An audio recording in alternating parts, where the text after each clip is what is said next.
Lynn, je vais prendre votre commentaire et ensuite je veux donner une explication de la raison pour laquelle je pense que nous faisons cette étude. J'allais juste faire un commentaire sur la raison pour laquelle nous étudions la Trinité. Je ne suis pas sûre que ce soit pertinent, mais les pensées qui me sont venues à l'esprit sont le fait que le sexisme et le patriarcat, la société telle qu'elle est et a été depuis Ève, est tellement ancrée en nous qu'il est parfois très difficile de le reconnaître en nous-mêmes. Afin de le reconnaître davantage en nous, de le représenter ou de représenter ce qui illustre la vérité et qui doit être représenté spécifiquement pour la loi du dimanche, nous devons non seulement avoir une meilleure compréhension de nos propres perspectives pour changer notre propre pensée, mais nous devons être en mesure de voir quelle est l'opposition ou quel est l'autre côté de l'argument, parce que nous ne pouvons pas vraiment compter sur quelque chose que nous ne comprenons pas. Donc nous devons regarder ce sujet du point de vue de ce contre quoi nous nous battons.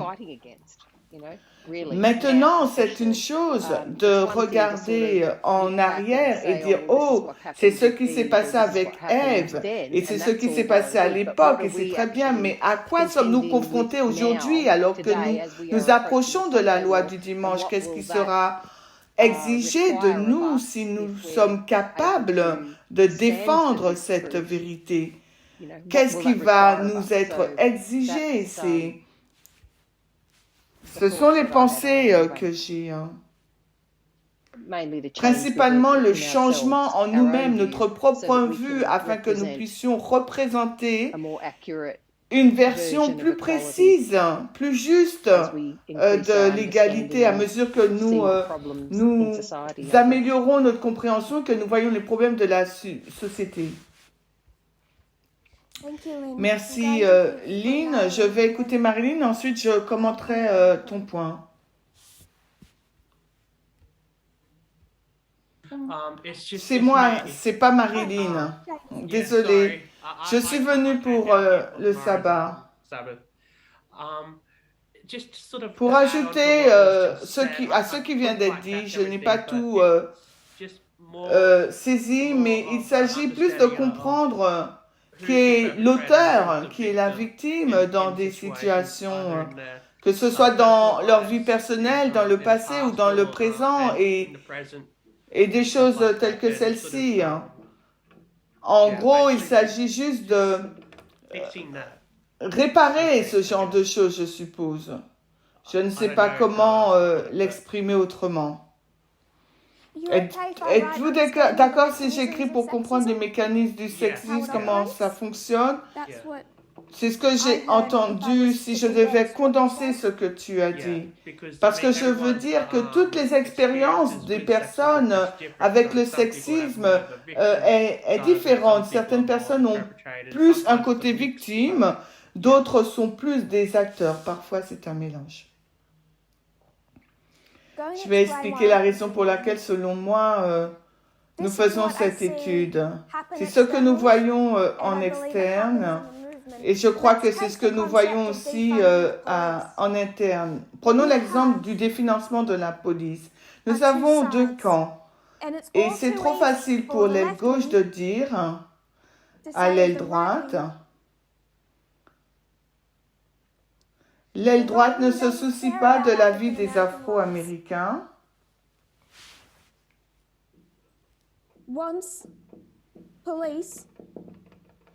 De la police qui nuit aux minorités.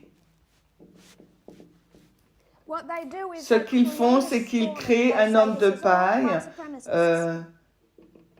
et disent que sont tous des suprématistes blancs. Et ils ont créé ce que nous appelons un homme de paille parce que c'est un argument plus facile à combattre. Si nous nous battons contre des gens qui disent simplement, ils devraient dire sur des jeunes américains, afro-américains, nous devrions être des suprémacistes blancs, c'est facile à comprendre, à combattre. Et puis la droite dit à la gauche, vous essayez d'abolir la police. Vous êtes d'accord avec le meurtre, le viol, le vol. Vous êtes d'accord avec l'anarchie. Vous essayez de vous débarrasser entièrement des forces de police. Et ce qu'ils font, ils créent un homme de paille aussi. Un homme de paille car il est facile de se battre avec un homme de paille. Il n'y a pas de réelle substance en lui. Vous pouvez aller en vide, c'est facile de se battre avec. Dans ce scénario, aucun des deux camps ne représente correctement l'autre et tous deux donnent une représentation trompeuse de ce que dit chaque camp. En réalité, je n'entrerai pas dans les arguments de l'aile droite, mais en réalité, ce que disent les personnes qui appellent au définancement de la police dit que c'est que nous devons arrêter de donner des tanks à la police. Nous devons arrêter de les financer comme une armée interne. Nous devons créer un changement culturel radical, un changement radical d'état d'esprit au sein des forces de police, par un changement sur la manière dont la police est financée, sur les armes qui lui sont données, sur la manière dont la police est éduquée, notamment en ce qui concerne les questions de racisme et de la santé mentale. Mais vous le rendez raisonnable et cela ne donne rien à l'aile droite pour se battre vraiment. Donc il crée cette sorte de système à deux faces où vous avez ces deux scénarios qui sonnent terriblement bien. Juste un point sur le définancement de la police. Il y avait un très bon article de Vox que Barack Obama a partagé avec lequel il était d'accord. Vous ne pouvez pas définancer la police tant que vous ne faites pas quelque chose pour la culture des armes à feu. Si vous voulez armer des jeunes de 18 ans aux États-Unis avec des semi-automatiques, vous allez devoir donner un tank à vos forces de police.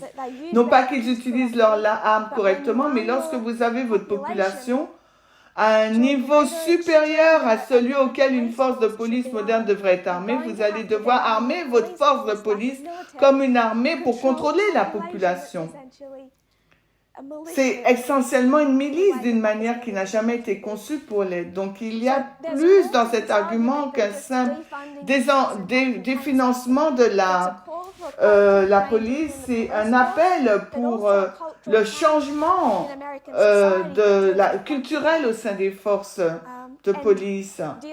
Et ça parle du racisme systémique, de l'éducation, c'est un argument plus large. Mais Vox ne veut pas combattre cet argument plus compliqué, c'est trop dur de combattre cet argument. Alors il le nuance, et ça devient plus raisonnable. Alors il crée un homme de paille, mais la gauche peut aussi faire la même chose à l'aile droite. Et c'est ce qui se produit au sein du mouvement. Et je crois que c'est incroyablement destructeur. La réalité, c'est plutôt ça. Ici, à l'extrême gauche là, du graphique, vous avez Rolden Hollander. Et j'aurais pu passer toutes les dernières classes au lieu d'utiliser Max, au lieu d'utiliser Richard Dawkins, qui est un féministe, ou bien Stephanie Chance, qui est un libéral de gauche. Nous aurions pu aller directement à Rolden Hollander et regarder à la Trinité. On aurait vu le libertarisme, on aurait vu l'activisme des droits de l'homme et on aurait pu voir aussi l'athéisme en regardant à Rolden Hollander. Et nous aurons pu après le comparer au féminisme radical. Mais ma préoccupation ne porte pas sur Rolden Hollander. Ma préoccupation est la suivante. Et cela, que font les gens dans ce mouvement? Ils viennent me voir et disent, j'aime ce message. Ce message m'a libéré. Ce message est beau. Il est merveilleux.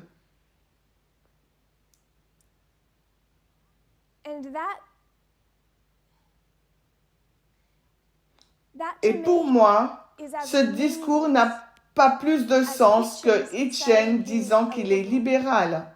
Ce que les gens font, c'est qu'ils prennent le message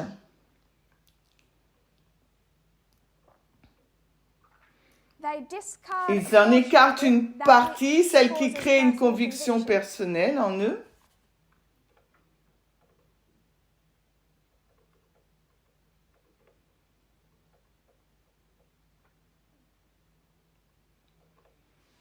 Ils prennent ce qui reste et le changent légèrement.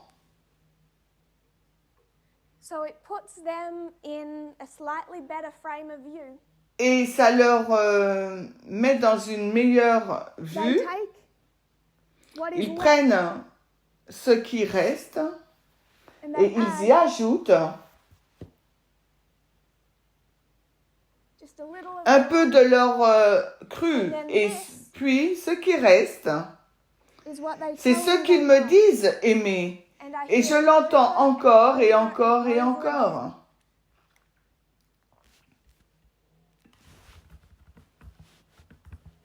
Ce que j'ai voulu faire, ce n'est pas de nous dire ce que sera la loi du dimanche, parce que franchement, je ne me soucie pas vraiment de ce qu'ils vont faire. Ce que je veux, c'est que nous voyons ce qui existe au sein de ce mouvement, parce qu'il y a beaucoup plus de libertaires et de militants des droits de l'homme dans ce mouvement que de féministes radicales. Et je ne le dis pas à la légère.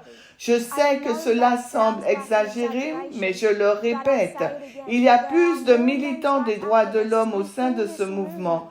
Je dirais, en parlant à l'Australie, en Australie, il y en a plus que de féministes radicales. Et la raison pour laquelle je voulais passer par ce processus est de ne pas montrer Roy Den Hollander parce que c'est facile à voir, c'est facile à condamner. Je veux vous montrer le rationnel et le rationnel.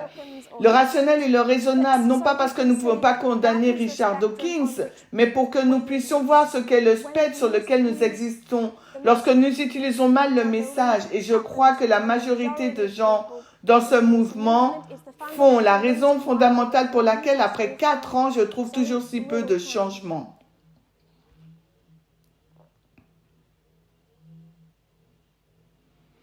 Ce n'est pas pour voir... c'est pas pour voir Roy Den Hollander, ce n'est pas pour le voir, mais quand j'ai vendu le libertarianisme, ça sonnait bien. Leur discours sonnait bien parce que c'est ce qu'une trop grande partie du mouvement a fait et fait. Ils pensent que c'est bien, approprié et attractif. Liberté. Mais mon problème fondamental, ce n'est pas le libertarisme, mais c'est lié, ce n'est pas l'athéisme, même si c'est lié. Ma question est celui-ci, le droit des hommes versus le féminisme, ce qui revient constamment au sein du mouvement. J'ai reçu un message de quelqu'un récemment, un homme du mouvement, que nous avons également sanctionné au niveau organisationnel pour avoir harcelé des femmes mineures dans ce mouvement. Il m'a envoyé un message et m'a dit « La plupart des arguments des hommes de droite sont si extrêmes qu'ils sont terribles. Ils sont évidemment terribles, mais il dit que certains d'entre eux semblaient avoir du sens. Alors où, toi, l'ancienne thèse, fixes-tu la limite ?» Il n'est pas tout à fait honnête quand il pose la question, parce que quand il dit leur argument semble avoir du sens, et ensuite il me demande d'accommoder ces arguments, il me demande comment je vais m'adapter à ces arguments, il ne dit pas qu'ils semblent avoir du sens. Il dit qu'ils ont du sens pour lui et qu'il y croit. Et ensuite il demande où arrêteras-tu avec le féminisme radical et autoriser les arguments des droits de l'homme qui ont du sens.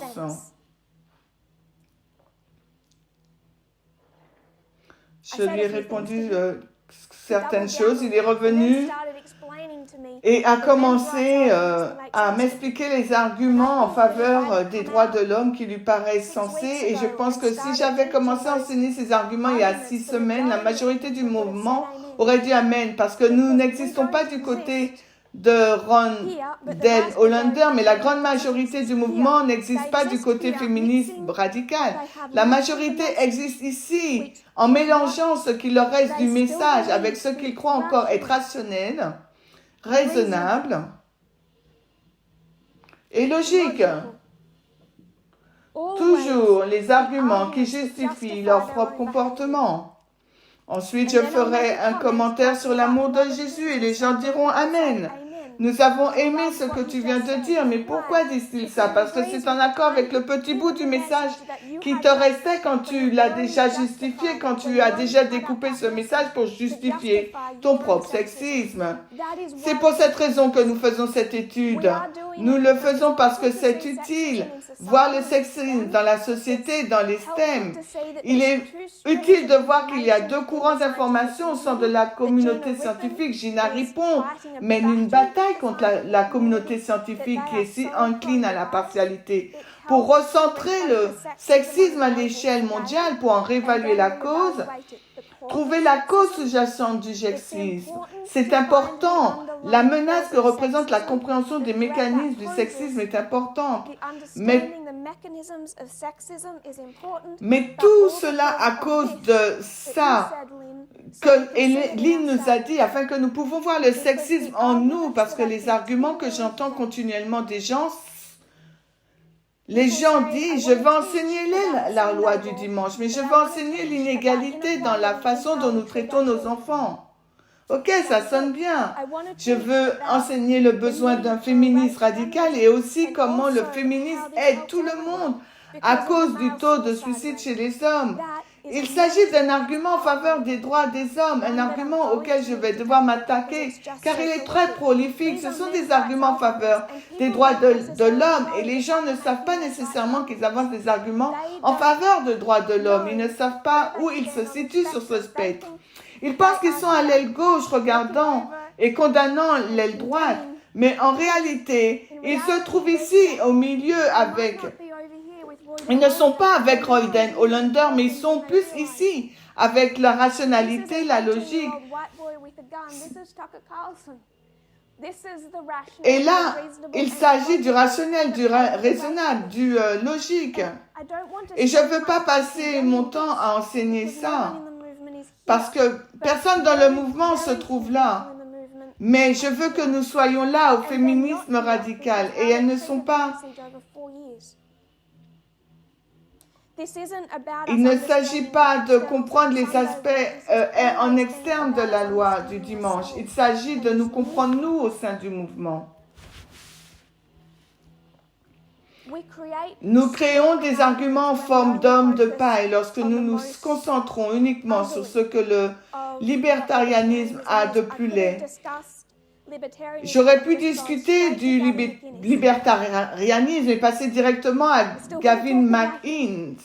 Je veux toujours parler de lui, mais je voulais que nous voyions la beauté de cet argument. C'est le libertarisme qui parle d'espoir dans ce monde, qui dit que l'humanité est si fondamentalement bonne que si vous vous retirez et donniez à l'humanité une chance de s'éduquer, de travailler ensemble, de dialoguer, de donner à chacun ses libertés, elle se débrouillerait toute seule. Elle irait toujours de l'avant. Ça, c'est le libertarianisme. Si nous arrêtons d'essayer de créer un grand gouvernement qui, par le biais des taxes, va soutenir les institutions, nous arrêterions ça et les gens vont collecter des fonds. Les individus vont se lever et collecter de l'argent et des fonds pour soutenir les pauvres et les nécessités. Les églises soutiendront à nouveau les nécessités. C'est une belle image qui existe ici. Et je veux que nous voyions cette subtilité, non pas parce qu'elle existe en externe, mais parce qu'elle existe en interne. J'entends tous les gens plus d'arguments en faveur des droits de l'homme, que ce soit par la parole ou par le silence des membres de ce mouvement, que je n'ai jamais entendu d'arguments féministes radicaux, car encore plus courant, c'est encore plus courant que le féminisme radical, les raisonnements des militants des droits de l'homme. Certaines des raisons qui m'ont été données la semaine dernière, certains des arguments en faveur des droits de l'homme qui ont du sens, pour la personne qui m'a écrit. Elle a dit les hommes se sentent inférieurs parce qu'ils ne parviennent pas à subvenir à leurs besoins financiers comme il est attendu d'eux et qu'ils essaient de le faire s'ils ne peuvent pas ou ne veulent pas subvenir aux besoins de leur famille. Les hommes ne veulent pas s'ouvrir parce qu'ils pourraient paraître faibles. Tous les hommes ne savent pas pleurer, idéologiquement parlant, donc ils ne savent pas comment s'exprimer. Et il dit que le féminisme n'est pas à blâmer pour cet état de choses, mais ce sont des arguments des droits de l'homme. Et je l'ai entendu plusieurs fois. Je n'ai pas apprécié les recherches qui ont été nécessaires pour le combattre parce que c'est un endroit très sombre quand on parle des taux de suicide dans les mouvements activistes des droits de l'homme. Ce n'est pas parce que je n'ai pas voulu en parler, parce que les activistes des droits de l'homme qui sèment le trouble dans la communauté, mais parce que c'est ce qui revient constamment en interne. Et où allons-nous pour comprendre la laideur des beaux arguments? Nous allons vers la race. Nous allons vers l'histoire des millérites.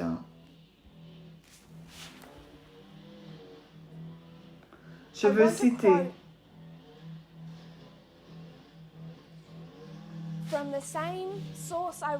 à partir de la même source que j'ai lue en 2019, ce qui devrait vous dire quelque chose sur la durée de mon combat, la même source que j'ai citée en 2019, au Comité international allemand, l'esclavage du Sud et la Bible. Les sudistes plaidant pour l'esclavage, quel était leur argument en faveur de l'esclavage? Je vais le lire.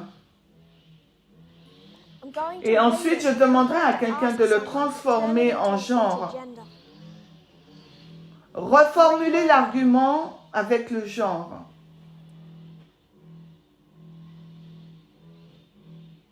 Utilisez le genre et dites-moi quel est leur argument. En échange de nourriture, de vêtements, d'une chambre, de soins médicaux et d'un soutien pour sa vieillesse, le noir doit fournir environ un tiers du travail exigé de l'homme blanc dans la plupart des pays. Le reste de son temps est consacré à chanter, danser, rire, bavarder, élever des cochons et des poulets. Donc Catherine, je te demanderai de transformer ce discours en une question de genre. Quand le Sud dit qu'en échange de nourriture, de vêtements, d'une maison, d'une chambre, de soins médicaux et d'un soutien pour la vieillesse, les esclaves afro-américains n'ont dû fournir qu'un tiers du travail des hommes blancs de la plupart des pays pour la même chose. Nourriture, vêtements, maison, soins médicaux et soutenir les personnes âgées.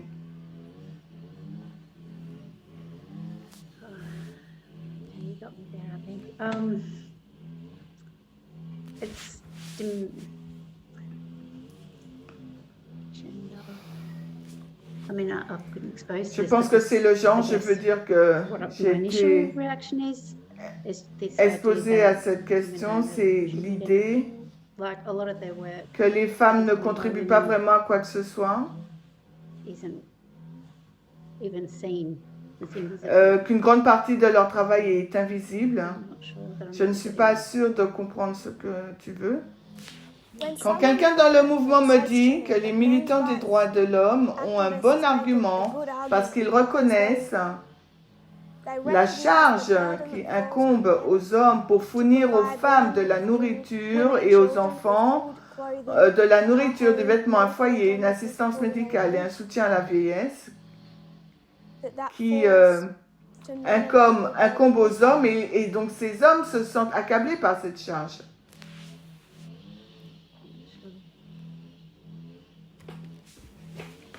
Je veux que nous voyions le même argument ici. Quel degré d'inquiétude un esclave avait-il vraiment pour ce qu'il devait manger, ce qu'il devait porter s'il tombait malade, s'il recevait au nom des soins médicaux? Comment serait-il soutenu lorsqu'il serait âgé? Combien de poids l'esclave doit-il porter? C'était le fardeau que portait le propriétaire de l'esclave. C'était sa responsabilité. Lorsque quelqu'un dit que c'est la pression, la responsabilité, la culpabilité que les hommes ressentent lorsqu'ils ne peuvent pas subvenir à leurs besoins, pense-t-il honnêtement que les femmes ne s'inquiètent pas de ce qu'elles vont porter ou de ce qu'elles vont manger? J'ai eu affaire à de nombreux cas au sein de ce mouvement où nous avons découvert qu'un mari quittant ce mouvement refusait de nourrir sa propre femme et ses enfants dans des pays où elle ne peut pas y avoir accès sans lui. Et elle avait faim. J'ai eu affaire à de nombreux cas où des femmes sont piégées dans des relations abusives et ne peuvent pas s'en sortir parce qu'elles n'ont pas les mécanismes nécessaires pour fournir leur propre nourriture, leurs vêtements, leurs maisons, leurs soins médicaux.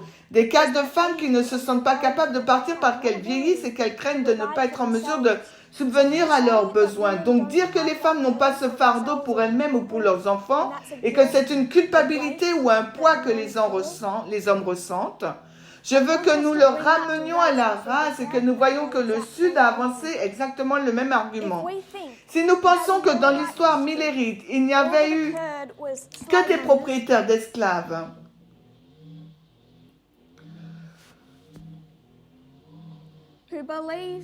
qui croyaient à la torture, et ensuite il y avait des abolitionnistes qui croyaient en une égalité sociétale complète et totale, nous finirons, comme beaucoup, par écrire l'histoire de la guerre civile et de l'esclavage. Ce n'était pas la position du Sud. C'est le premier argument des droits de l'homme que je voulais aborder. Deuxièmement, il romance une relation amoureuse. Le sudiste a été élevé parmi eux depuis son enfance et en général, il a pour eux une tendresse et une affection pour les hommes du Nord que les hommes du Nord ne peuvent avoir aucune idée. La loi prend grand soin de protéger les esclaves contre l'oppression et le mal.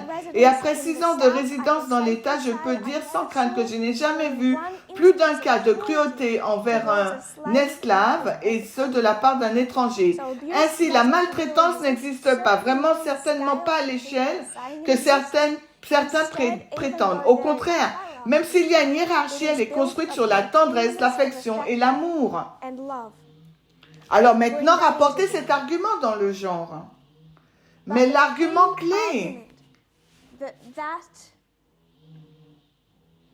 de ce document, de ce livre, était « Les Blancs ne souffrent-ils pas ?» Les abolitionnistes ne semblent pas être émus par les souffrances de ceux qui sont nominalement libres, les Blancs. Les abolitionnistes ne sont pas émus par la souffrance des Blancs libres. C'est une attaque qui se donne beaucoup de mal à faire.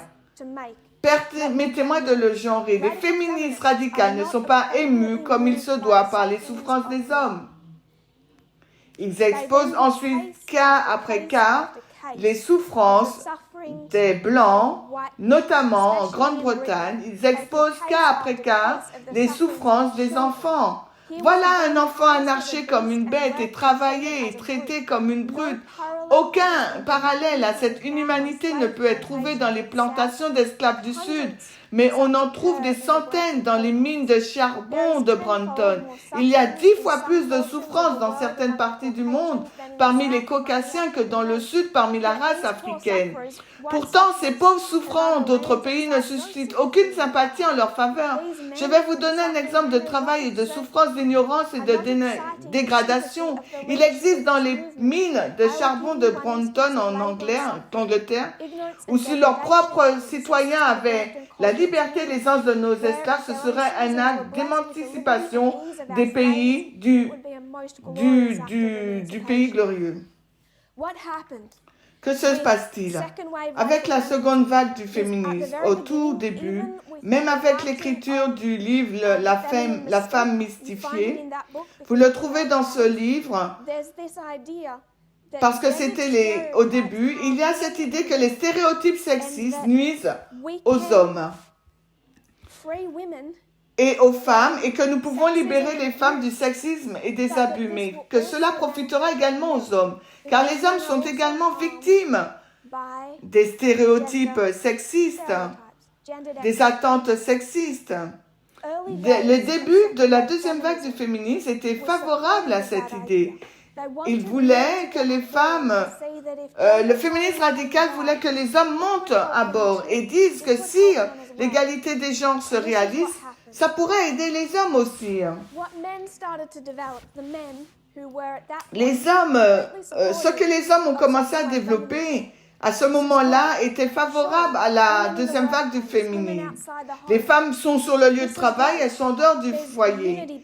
C'est génial, il y a une unité entre les hommes et les femmes, bien sûr pas entre les extrêmes, mais en général, il y a une unité entre les hommes et les femmes sur le féminisme de la seconde vague.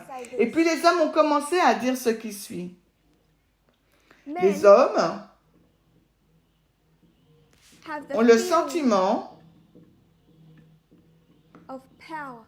du pouvoir.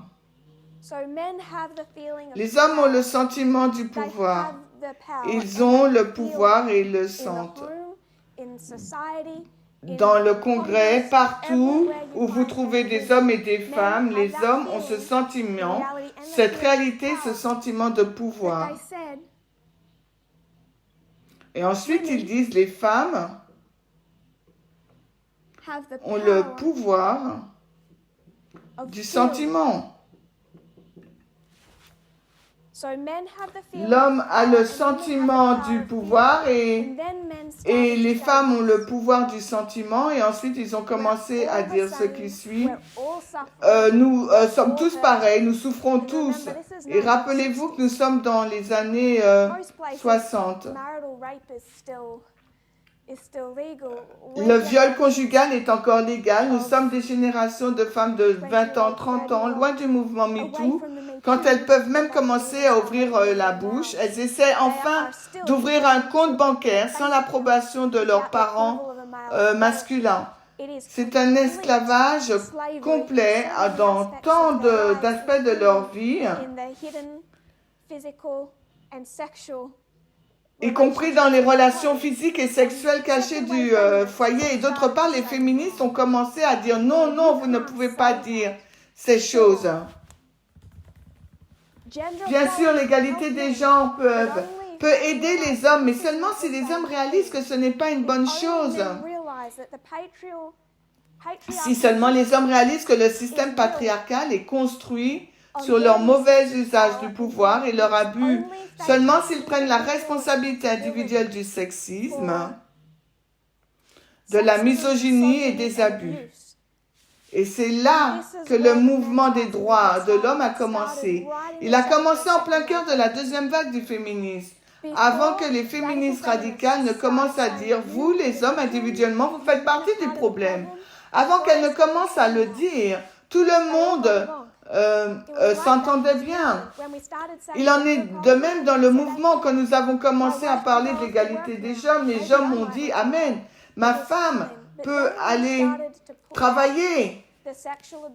Mais ensuite, quand nous avons commencé à parler de l'abus sexuel, l'abus physique, quand nous avons commencé à parler de l'abus psychologique, on leur a dit non, les femmes ne sont pas égales. C'est là qu'on a commencé à réduire le message, à le tordre, à ajouter un peu du leur. Et souvent, ils sont là à dire qu'ils aiment le message, qu'ils le soutiennent. Mais la raison pour laquelle ils le disent, et je veux que nous voyions ce qu'il y a à l'intérieur du mouvement. Nous aurons pu aller dans le libertarianisme. Quand beaucoup d'entre nous, et j'en parle, les commentaires que je recevais au niveau international me disaient « ça a l'air vraiment bien, ça a l'air beau, j'aime ça ». Ou des messages des gens qui disaient « j'étais absolument libertarien en 2020, je ne me suis pas lancé dans l'égalité des genres, je me suis directement lancé dans le libertarisme et la liberté, je vois maintenant les erreurs que j'ai faites. » Ce que nous devons faire en tant que mouvement, c'est voir non pas nécessairement comment nous nous sommes lancés dans le libertarisme, mais comment nous nous sommes lancés dans les arguments en faveur des droits de l'homme. Et si nous voulons le faire, nous devons voir que Richard Dawkins est un féministe et que Hitchens est de gauche, que les arguments sont beaux et que Selon les informations de la semaine dernière, Tucker Carlson condamne fermement le racisme. Nous devons faire deux choses avec ces questions externes. Premièrement, nous devons écouter ce que les gens disent.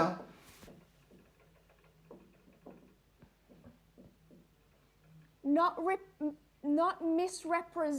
ne devons pas mal représenter ce qu'ils disent, ne pas déformer les propos de Hitchens et se contenter de dire qu'il est extrémiste de droite sans expliquer comment il soutient le mariage gay, comment il soutient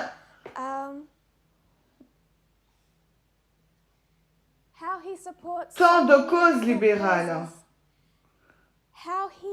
Comment il est de gauche à bien des égards.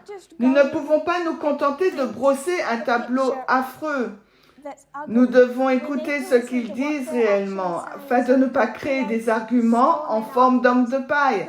Car lorsque nous le faisons, la tâche nous semble plus facile, et c'est là où se trouve la laideur. Tout est externe. Mais il existe une manière plus subtile, alors qu'elle existe aussi en interne.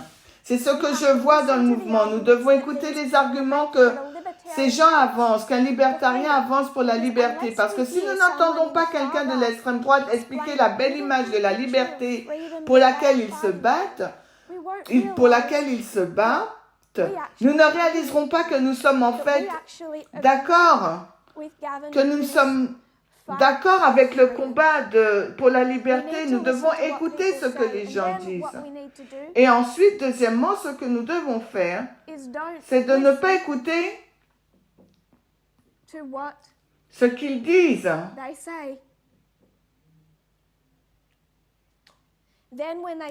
Ensuite, ils vont vous dire qu'ils sont de gauche, ça ne voudra rien dire. Ensuite, ils vont vous dire qu'ils sont des féministes, cela ne voudra rien dire. Quand Tucker Carlson dira qu'il condamne le racisme, ça ne voudra rien dire. Quand les gens disent qu'ils aiment ce message et qu'ils aiment ce mouvement, cela signifiera si peu, et ça si peu pour moi maintenant, parce que le nombre de fois où je l'ai entendu et où j'ai su catégoriquement que ça ne valait rien. Nous devons écouter ce que les gens disent et ensuite ne pas écouter à ce qu'ils disent d'eux-mêmes. Car comment votons-nous? Comment votons-nous lorsqu'il s'agit du royaume de Dieu? Brandon?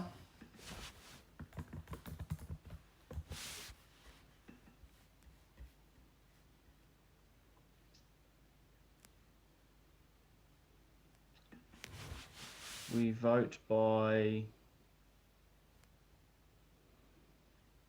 taking the position of the kingdom you want to Alors, vote for. on vote en prenant position pour le royaume auquel on adhère. Tale of two kingdoms. How do you show that you've Alors, taken comment montrez-vous que vous avez pris cette position? Vous avez la grande controverse. Vous avez une élection politique de 6000 ans. Comment votez-vous pour le royaume vote for des the cieux? kingdom of heaven?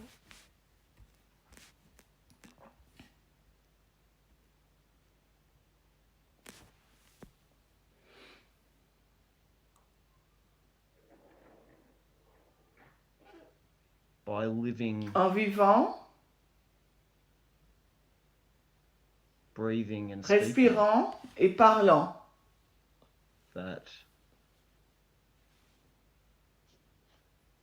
that position. De cette position.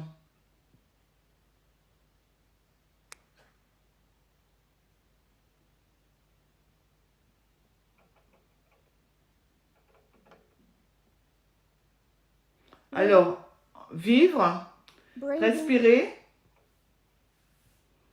back and right Je and peux body, écrire un carnet and et parler. speaking.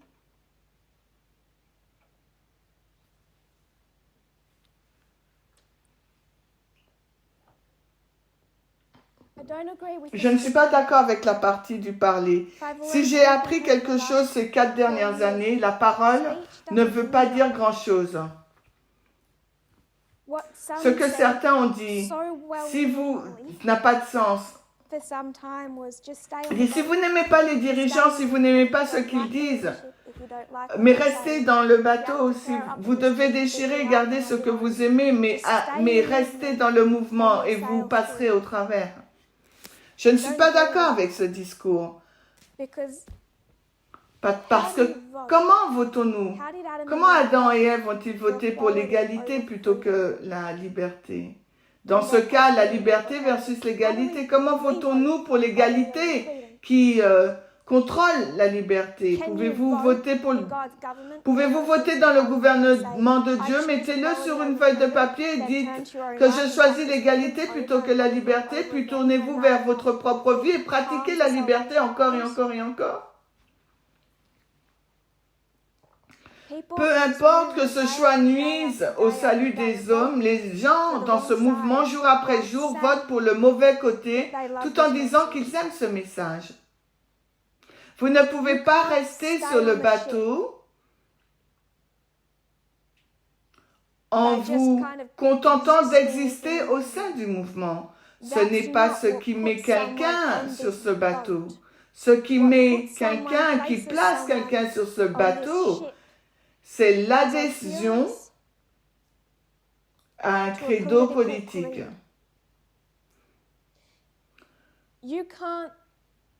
Vous ne pouvez pas voter républicain sur un morceau de papier, ensuite venir et dire « Mais où est mon système de santé universel ?» Vous devez incarner l'ensemble de cette plateforme politique et vous devez y vivre. Nous n'avons pas le droit d'écrire sur un bulletin de vote que nous voulons le ciel, mais nous devons vivre maintenant avant d'aller au ciel. Et trop de ce mouvement est ici. Alors oui, nous allons étudier comment cela influe sur notre compréhension de la loi du dimanche. Mais cette conclusion, à mon avis, est insignifiante si nous ne sommes pas capables de naviguer. Les beaux arguments qui sont continuellement présentés au nom de l'adventisme des droits de l'homme aujourd'hui. Il y a une vidéo sur YouTube, un court documentaire sur la scission qui se produit au sein de la communauté évangélique en Amérique. Et ils ont interviewé ce pasteur d'extrême droite de cette petite communauté. Ce n'est pas une petite communauté, sa communauté est absolument en plein essor. Ils l'ont interviewé et il a dit catégoriquement « Je ne suis pas un membre de QAnon, je ne crois pas en QAnon, je ne m'associe pas à QAnon. » Et ensuite, il s'est levé en chair et a dit « L'élite libérale est toute des pédophiles. » Écoutez ce qu'il dit, mais n'écoutez pas ce qu'il dit de lui-même, car quand il dit qu'il n'est pas membre de QAnon, cela ne veut rien dire. Quand les gens disent « Je ne suis pas un activiste des droits de l'homme parce que je ne suis pas un activiste », cela ne veut rien dire. Il s'agit de savoir si vous incarnez ou non leurs arguments, si vous pensez que leurs arguments sont raisonnables, et ensuite, que vous le vouliez ou non, vous vivez comme si leurs arguments étaient raisonnables. Je n'ai pas voulu enseigner les droits de l'homme au mouvement, parce que c'est un endroit très sombre, surtout quand nous commençons à utiliser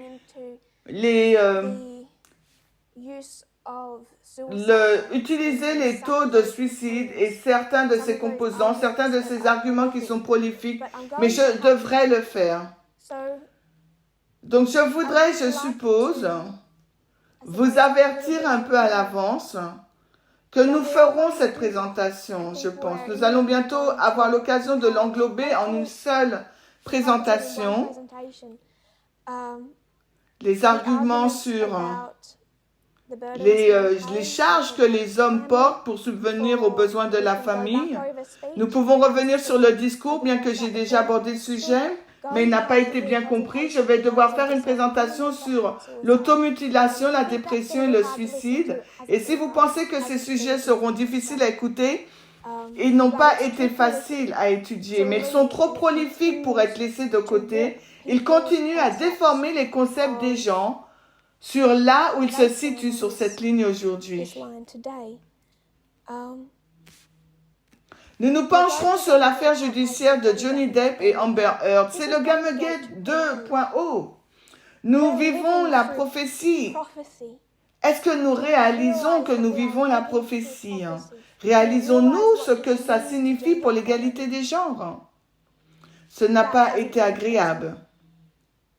Mais il y a beaucoup trop d'arguments du droit des hommes et une justification pour les gens, à la fois les femmes et les hommes, leur misogynie dans ce qu'ils continuent de penser être, le rationnel, la logique et ce qui est juste. Mais ce n'est pas le cas. Et un psychologue évolutionniste qui défend les différences biologiques inhérentes entre les hommes et les femmes peut avancer un argument solide, ce qui ne signifie pas qu'il ait raison. Un militant des droits de l'homme peut présenter un argument solide sur la façon dont les stéréotypes de genre nuisent aux hommes, et il peut utiliser le taux de suicide pour le faire. Cela ne lui donne pas raison. Leur argument moule si oui ou non quelqu'un dans ce mouvement est capable d'être un féministe radical. J'aimerais conclure, mais je veux vous dire quelque chose après la conclusion. Donc, s'il vous plaît, ne partez pas immédiatement.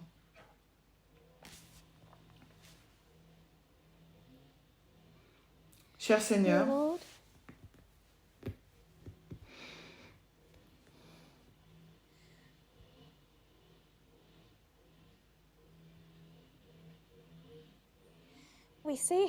nous voyons combien ton travail est difficile. Nous voyons à quel point ces choses sont profondes. Nous voyons combien il est difficile de s'en débarrasser.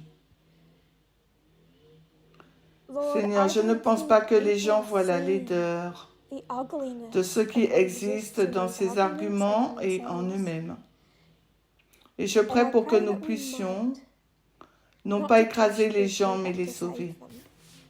Je prie, Seigneur, pour que les oreilles qui sont bouchées puissent entendre et que les yeux qui sont fermement fermés puissent voir pour leur propre bien. Pour que les gens puissent être sur le navire et non sur un iceberg pensant qu'ils sont à bord du navire. Je prie ces choses au nom de Jésus. Amen.